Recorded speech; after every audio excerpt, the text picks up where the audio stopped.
እና አሁን የበለጠ ለልጄ ተጠሪ ያገኘው እኔ ሻጊቱ ሽሾሬ ይባላለሁ። እዚህ ኑር ኡስታዝ ጋር ሴርሊና ድርጅት ተረጂ ነኝ። በክፉ ጊዜ የደረሰልኝ የሙት ልጅ ይዤ በጣም ስቸገር ሀዘኔን ማቄን የገፈፈልኝ ነው ኡስታዝ እና አሁን የበለጠ ለልጄ ተጠሪ ያገኘው ልጄ ተጠሪ ያገኘሁኝ ብዬ ስደሰት ሳለቅስ ኖሬ የበለጠ ነገር ተደርጎልኝ አሁን በየወሩ ሁሌም 300,000 ብር እንድወስድ ተደርጎልኛል። እኔ ቃላት ያጥረኛል። ከጀምሬ ከየት እንደሚይዘው እንኳን ግራ ገብቶኛል። አልችልም። እኔ ከክፉ ከማቅ አንስቶኛል። በጣም አመሰግናለሁ። እድሜ ይስጥ። ክፉ አይንካ። የረገጥከው ያየው ይደሰትበት። ክፉ አይንካ።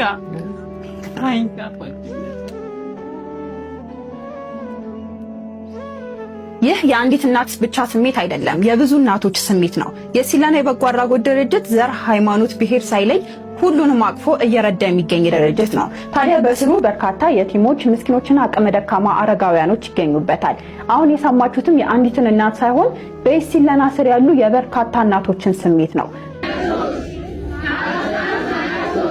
ታህሳስ 23 ከምሽቱ 3 ሰዓት ጀምሮ በሚደረገው የፈንድሬዚንግ ትልቅ ፕሮግራም እርሶ ሰምተው ሊሆን ይችላሉ።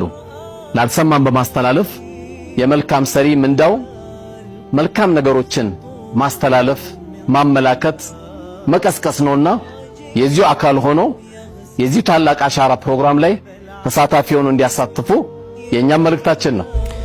ሐባቢ እንግዲህ እንደሰማችሁት ነው። ሰላም አለይኩም ወራህመቱላሂ ወበረካቱ። ከኡስታዛችን ኡስታዝ ኑሩ ቱርኪ የየቲሞች አባት እንግዲህ እንደሰማችሁት ከጥር 3 ጀምሮ ከትናንትና ሐሙስ ጀምሮ ለ3 ቀን የፈንድራይዚንግ ፕሮግራም አለ በየሲለና አካውንት። እንግዲህ ከታች የሲለና አካውንትን ከታች ሜንሽን አደርግላችኋለሁ። እዛ ላይ በቀጥታ ስርጭት ላይ ፕሮግራሙ ይካሄዳል። ሁላችሁ መታችሁ ኢንሻአላህ እዛ ላይ የቻላችሁትን ያቅማችሁን ለነዚህ የቲሞች ለነዚህ እናቶች እንድታግዙ ጥሬን አቀርባለሁ። በተረፈ እንግዲህ በቻላችሁት አቅም በገንዘብም በቻላችሁት እርዱ። ያው የሲለና አካውንት አለ። ከዛ ላይ የአመት ክፍያም አለ፣ የወር ክፍያም አለ። የቻላችሁትን እንድታግዙ አደራላለሁ። ዛሬ ማታ ከምሽቱ 3 ሰዓት ጀምሮ ፕሮግራሙ ይካሄዳል። የሲለና አካውንት ከታች ሜንሽን አደርግላችኋለሁ። ሁላችሁም እዛ ኢንሻአላህ የቻላችሁትን አቅማችሁን እንድታግዟቸው በአክብሮት ጠይቃለሁ። በተረፈ ቪዲዮን ሼር፣ ሪፖስት፣ ዲዩት እያደረጋችሁ ላልሰማ አሰሙልኝ። አደራ። ከምሽቱ 3 ሰዓት የሲለና አካውንት ከታች አለ።